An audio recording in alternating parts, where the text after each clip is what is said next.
I'm going to get straight to the point in this video. Standard Oil have engaged in questionable practices. This has been outlined in several places. The only people who claim that Standard Oil did not engage in possible monopolistic and/or questionable business practices are libertarians and those who evangelize for free-for-all capitalism. They ignore the fact that Standard Oil bought out several companies, that Standard Oil set up a trust organization in order to get around legislation that was designed to stop companies from growing too large, and that Standard Oil had a large enough market share that they could set their prices lower than their competition and still make a profit. They are instead linked to a Mises article that makes its own definition of predatory pricing, one which is incomplete, and then use said definition to claim that Standard Oil did not engage in said practice. Ignoring other means of engaging in monopolistic practices does not make them non-existent. The US government legislated in the late 1800s in order to prevent monopolistic practices by limiting the size that companies could grow to. Standard Oil formed a super trust to get around it. The conclusion by libertarians is that this is the government's fault for making legislation that ultimately benefited Standard Oil, completely ignoring the fact that Standard Oil themselves circumvented the legislation and that it is the fault of Standard Oil and not the government. Without this legislation, Standard Oil would have been able to expand as a single company using more traditional practices at the time, and that the only difference would have been that a super trust would have been redundant. Ultimately, rather than preventing monopolistic practices, the free market would allow them to proliferate. Libertarians have failed dismally to demonstrate how it is supposedly impossible for a free market monopoly to occur. Links in the below will elaborate on this. Take special note of the arguments in the debate that took place on physics forums, the first link I have provided below. Free market evangelists and libertarians do not like the fact that a company like Standard Oil circumventing legislation designed to prevent monopolistic practices does not mean that the government has allowed or even assisted them in forming a monopoly. This is frankly a batshit crazy idea, and I have no tolerance for those who espouse it. I'll put this in incredibly simple terms. Taxes are mandated by law. They are required in order to fund the infrastructure that any given government needs to be put into place. The only issue that people should concern themselves with is whether they feel they are being unfairly taxed above what they feel is appropriate for the services that the government is providing them for. I've heard the arguments before. Taking money by force is immoral. Yes, taking money by force is immoral, but it's not black and white. Stealing is legal, but which is worse? A kid stealing a loaf of bread to feed his family, or a corporate banker stealing 50 million from banking institutions and causing an economic collapse? Which is worse, a government enforcing tax legislation in order to raise revenue to maintain the infrastructure, or a corporation such as an insurance company taking premiums and then deciding that the policyholder has broken some element of their policy, thereby forfeiting the right to claim against it? If one has to accuse the government of stealing on the basis of taxation, then one must also consider that taking premiums on a policy and then refusing to pay out on said policy just because something happened a certain way is also stealing, especially in the business of healthcare, which is not optional for people. I will cover this more in the relevant section. Libertarians, minarchists, and anarchists argue that taxation is immoral. One even commented to me that arguing that taxation is one of the powers enumerated in the US Constitution is government legislation in order to allow the government to tax people and is therefore circular reasoning. Under a strict interpretation of logic, I would accept that distinction, but we are not dealing with a purely hypothetical scenario here, and this also brings into question another point which I will raise in a second. The point I want to raise first is this: government cannot be maintained without a revenue. This is frankly a no-brainer. Without government, there is no rule of law. This is also a no-brainer. Anyone can thus do anything they like. They can steal off of you, kill you, and rape your family, and no one short of a vigilante mob will be able to put a stop to it or retaliate for said actions, because of course, in an anarchy, there is no rule of law, like I said before. Without government, who will build and maintain roads? Private industry? Great. So, instead of paying non-profit government, you instead pay for a for-profit business. And those who choose not to pay can't use the roads. Arguably, this is happening with road tolls and road taxation in certain countries. But which is worse? Paying road taxation in costs only, or paying a company who are in the business of profiting from the business? Many libertarians, minarchists and anarchists argue that you'll end up paying less even if the company stands to make a profit because companies are more efficient than government. This is not necessarily true. Efficiency to libertarians can arguably translate as shortcutting to other people. Imagine for a second that if the police force in any given country needs equipment and/or personnel in order to do their job. A private police force is set on maximising profits and therefore will seek to shave whatever costs they can, whenever they can, even to the point that they may cut corners dangerously for those who have to operate their equipment, or to the point that either they'll pay so little that those in their employ don't care to do the job, or they'll hire as few people as possible, even to the point that there will not be enough personnel to do their job that they've charged people for. Libertarians might argue that they wouldn't cut corners that far because then their consumers might go elsewhere. Yes, they might, in which case the playing field is levelled out by the fact that companies therefore will maintain a minimum set of standards in order to retain business. Let's also say that competition allows for several private security firms, which of course do exist, to provide policing services to the general public. Sure, they're all looking to make a profit, and it's arguable that they'll all attempt to limit their costs in order to make more profits, while conversely dropping their charges in order to retain their customer base. The fact is, there is only so far you can cut the waste before there's none left, and you cannot cut any more unless you are willing to sacrifice standards in doing so. So let's say instead that a company will cut corners to ensure they make a profit but maintain a minimum standard necessary to do the job safely and effectively. Government may also do the same thing, and in many cases they do. But the net result is that you are paying a corporation more for the same service that you would be paying a government through taxation, simply because the company is not going to do it in order to break even, because then there would be no motive for the company to enter the market. So they're going to seek to make a profit, which means they'll charge more to make it happen. Again, it's a no-brainer. Finally, there's also the issue that, to take the example of the police service and the fire department, let's say fire departments and police forces charge you a subscription fee for their services. What if you're not a person who can pay said subscription fee? Well, if that's the case, then sad day for you, because then you won't get covered. There is already an example of this in the real world, where a district fire department charged an annual subscription fee for fire prevention. One home did not pay the fee, and while I don't want to get into the whys and wherefores, the end result was that a fire started in his backyard, and on calling 911 he was told in no uncertain terms that no one will be attending. The fire department only attended the fire when it spread to a neighbouring property, someone who was paying their fee, and so they attended to put that fire out, while continuing to let the fire burn across the original property, which subsequently burned to the ground and there was nothing left. And there are several problems with this. What if somebody was in the home when a fire had hit the property and subsequently they were trapped? The fire department could easily have argued that because the fee wasn't paid, they were not obligated to do anything about it, and said person would have been burned to death inside. Libertarians might make a case of special pleading here and claim that this would be an example of negligent homicide. But if there is a written policy in place that allows for the fire department to refuse services without a subscription fee, then it could easily be argued in court of law that they have the right to withhold their services regardless of the consequences. Laws could be passed mandating that fire prevention businesses and private police forces are obligated to provide their services even if payments are not made to them in order to get around it. But that only brings us back to the initial problem in the first place, that of profit versus no profit, and so the government option would be cheaper for the same service simply as the government is not in the business of making money. It also nullifies the claim about taxation being a form of obtaining money by force, because then in the case of the fire departments and police forces being required to do their jobs, something else is likely to happen.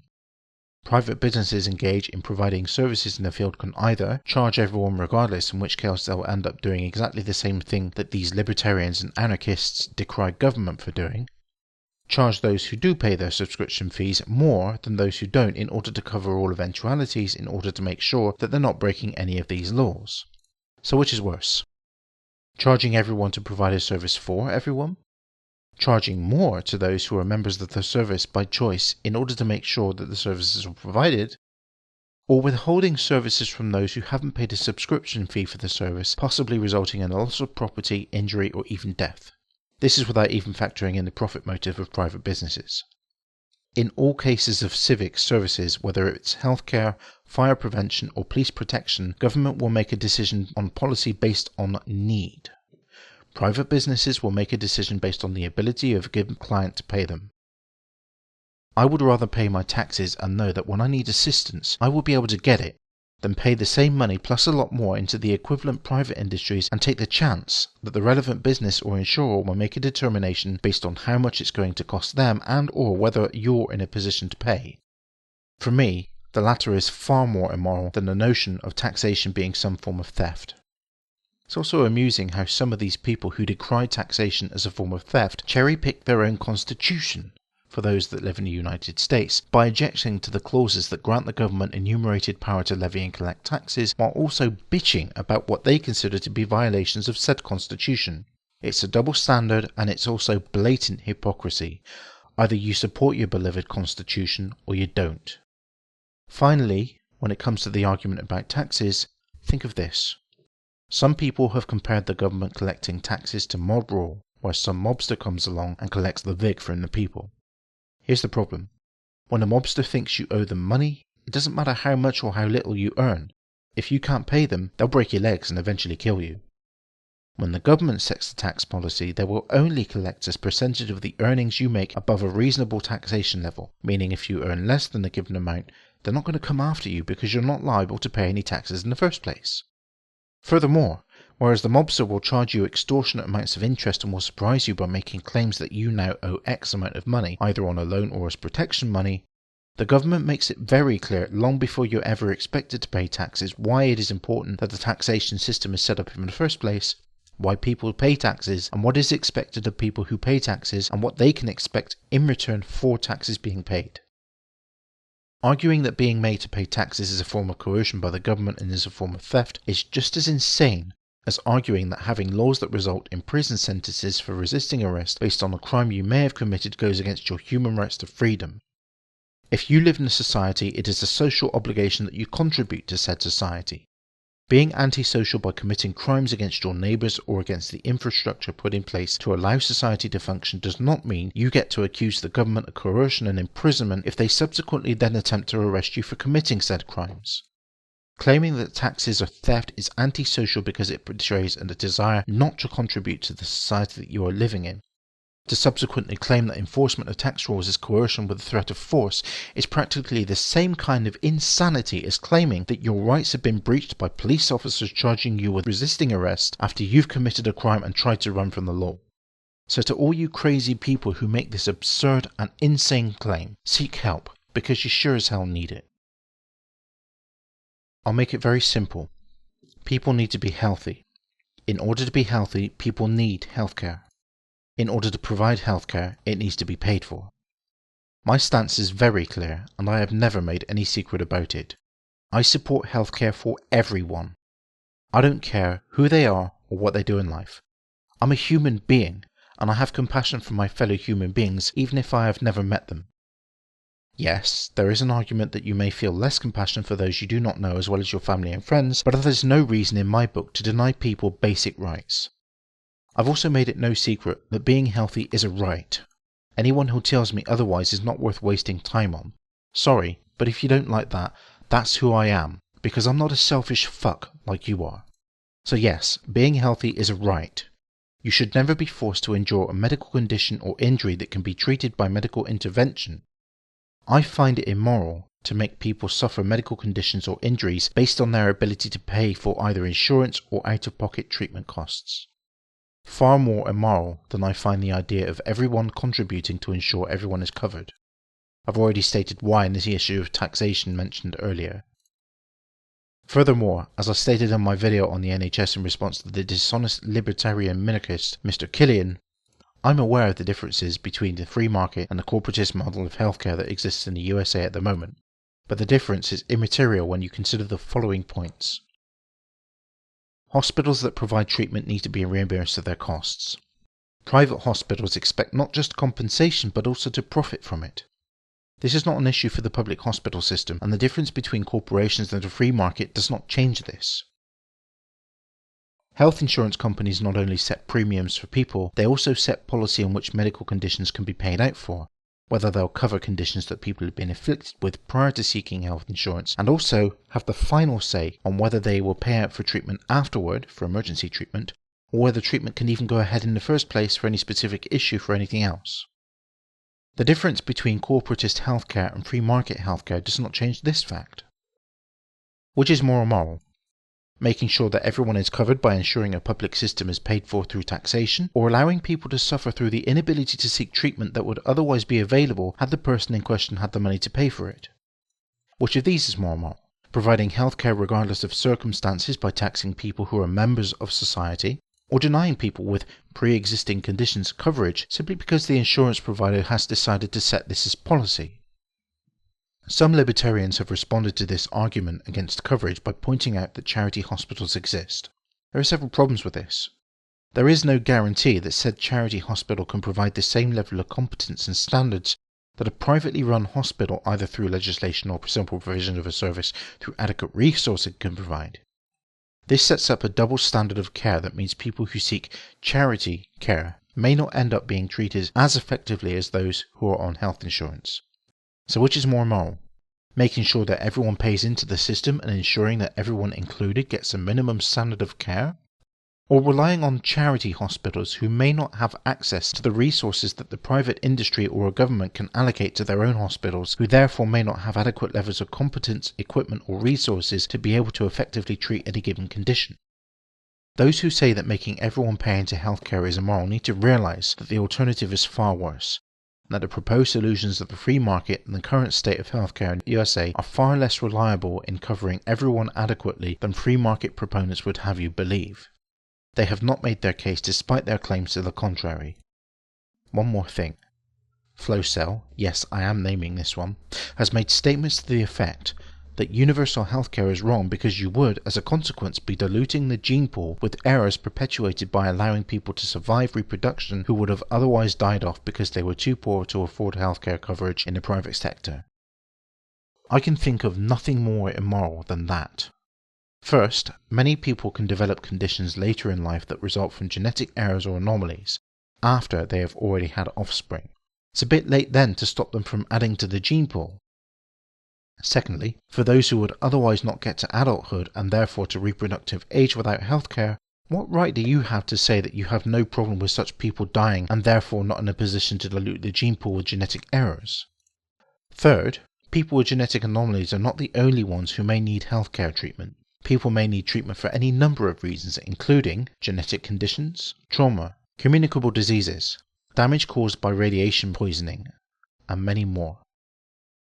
Clearly, while genetics can cause illness, dealing with the problem of genetic mutations causing detrimental health to people should be dealt with through genetic research to treat the condition or to prevent such errors occurring in future populations.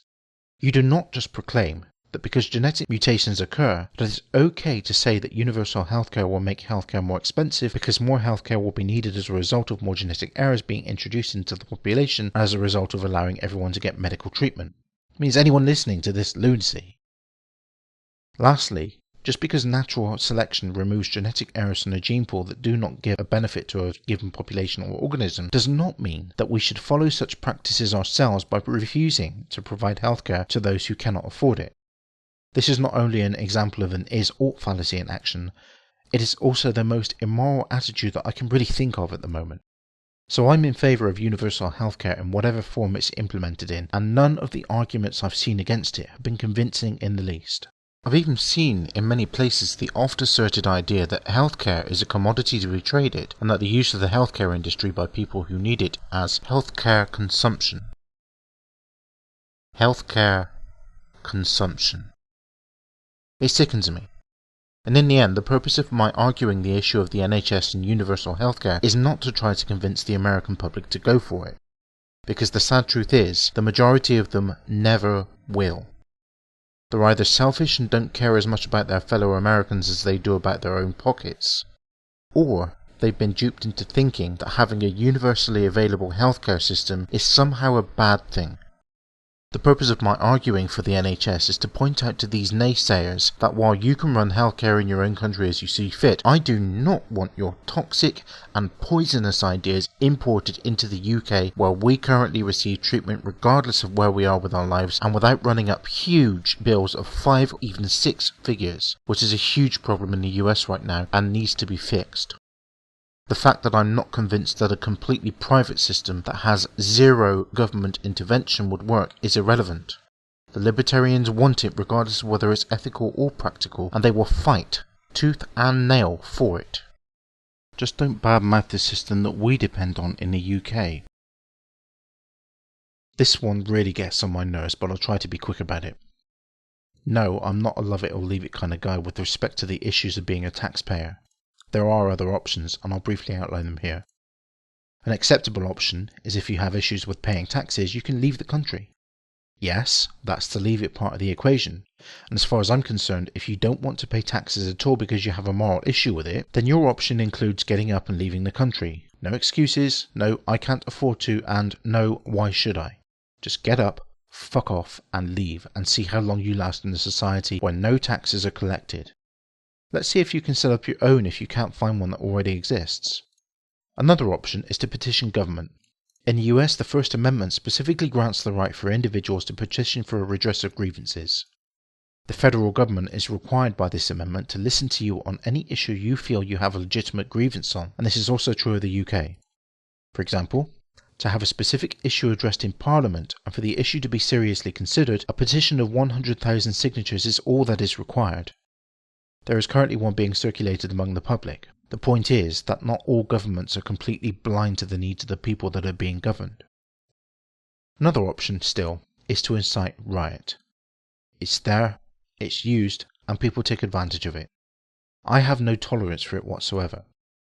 People getting up from their couches and going out after collecting their unemployment benefits to go smash up local businesses, private property, looting stores and stealing from hard-working people, injuring innocent passers-by and getting into violent confrontations deserve no respect. There have been a spate of riots in England over the past week or so, and they make me very angry. The pretext that started off the initial night of rioting in London was the shooting by 2 police officers of a teenager who was armed. Whether innocent or guilty, alleged police misconduct is no reason to destroy innocent people's property, steal from them, and injure or even kill others. It's antisocial, immoral, and downright fucking disgusting. But maybe the anarchists out there think it's a viable option, given that they're so anti-government. How about it, Mr. Killian? Even though you and the majority of your fanboys are minarchists, you also think that taxes are theft and are immoral despite the fact that you believe so strongly in your constitution. So why not go out and smash up your local neighbourhood? You might as well if you're so readily prepared to cherry-pick your own constitution and ignore the enumerated power that gives the government the right to levy taxes on its people. In this respect alone, I actually have more respect for anarchists, because while they may be wrong about government being some form of cartel that uses force in order to steal from the people, at least they're not hypocrites by cherry-picking the United States Constitution. So there you have it. Accept the need to pay taxes like everyone else who participates in society. Leave society. Participate in society by airing your grievances and then listening to the response. Or be an antisocial and immoral wanker and engage in violence and looting. Oh, there's a fifth option. Bitch and moan about how taxes are a form of theft and the government takes them by force and how it's so evil and immoral and all of that other bullshit. Just don't expect ordinary people who are not antisocial, who understand the need to pay into society in order to participate, to listen to your nonsense. No doubt libertarians and anarchists will disagree with me and try to justify it with more of their assertions, but so far their assertions have been nothing more than opinion that they have no way of backing up with solid, irrefutable evidence, because that's not how economics and politics work. Everyone is going to disagree in some fashion, and there are different ways of dealing with any given situation, some preferable over others. The difference is, I understand that not everyone agrees, and to some extent, while I disagree with some provisions of a given argument, I can see why they might work for given situations and ideas, whereas these people present their ideas as if they're correct, and that anyone who disagrees with them is not just holding a different view, but are unequivocally wrong. That kind of egotism is not worth any further consideration, and so this will be my last video on any of these subjects.